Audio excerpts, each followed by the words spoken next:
Hey everyone, Gratulani here.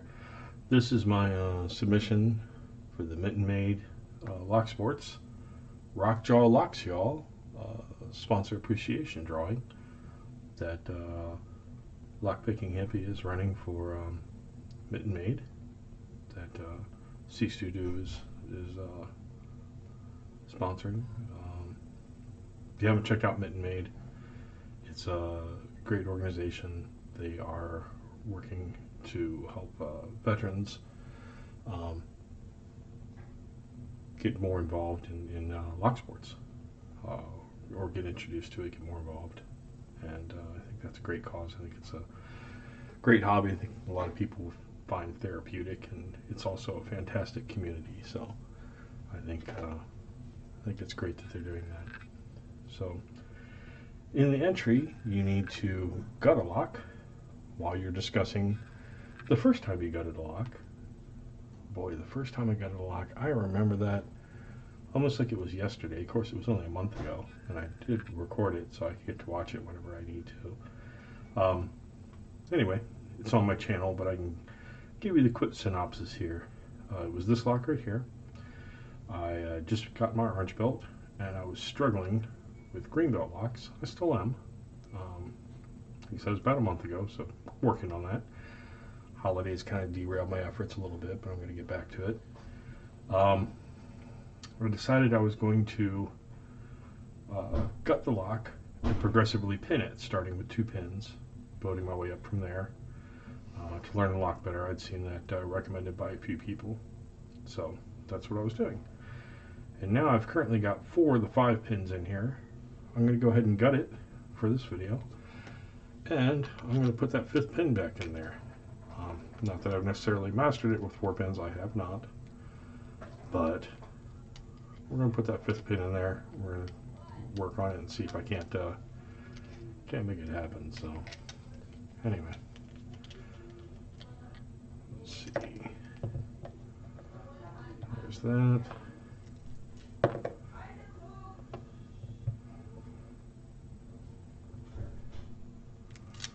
Let's get the cylinder out of there. Okay.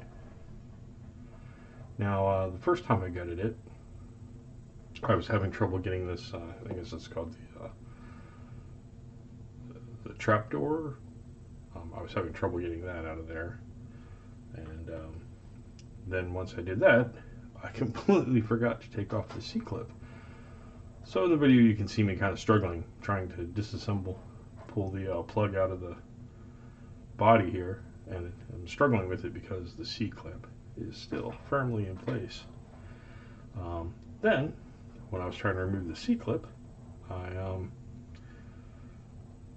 turned the key while I was struggling with it. It ended up dumping all the key pins out of the bottom here.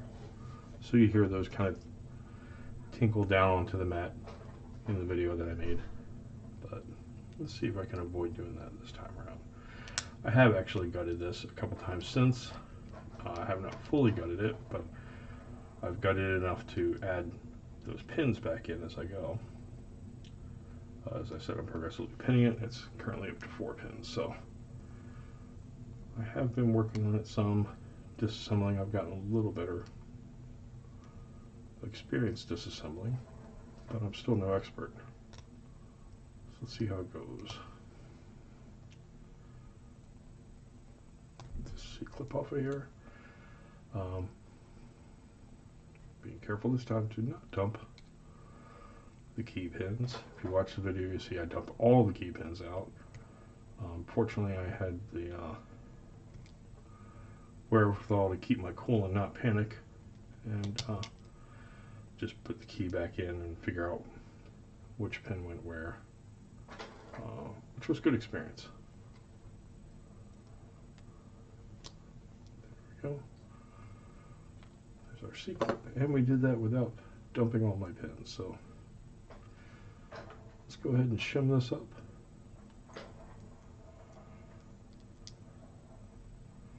The other thing is, when I first gutted it, it was just extremely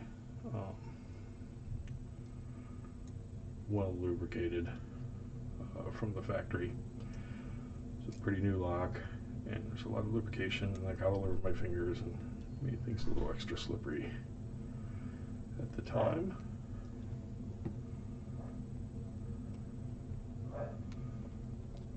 Hey, Lily.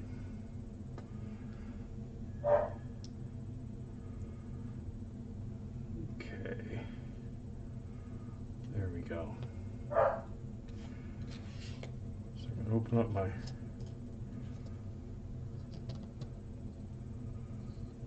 pitting tray here, and you can see it still has pin 5 in it. So I'll be disassembling this.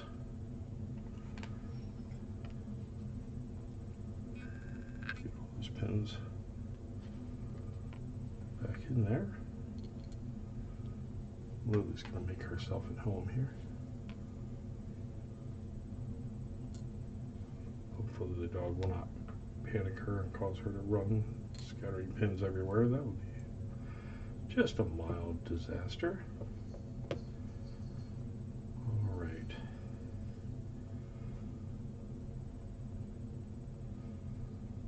So we'll start with pin 1 here.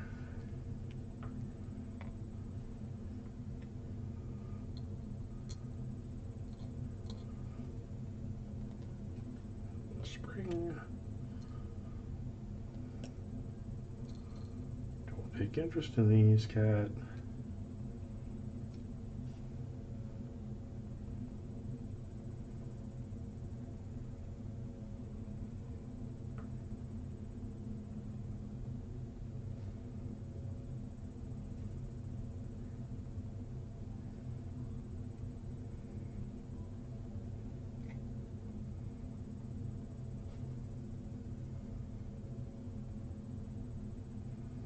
I'm wondering if I'm doing something wrong here.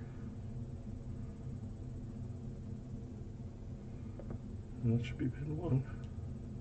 There's pin 2. See, this is not my first pinning, and I'm looking back on it. I've gutted this multiple times.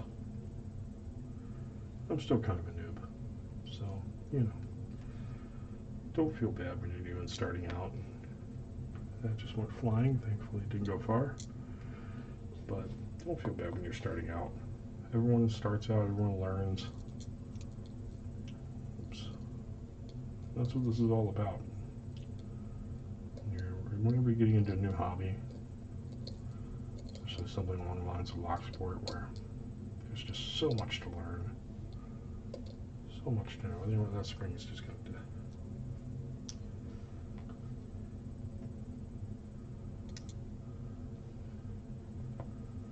Alrighty.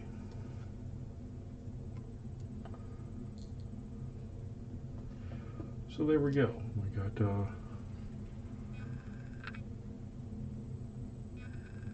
serrated pins in 1 through 4.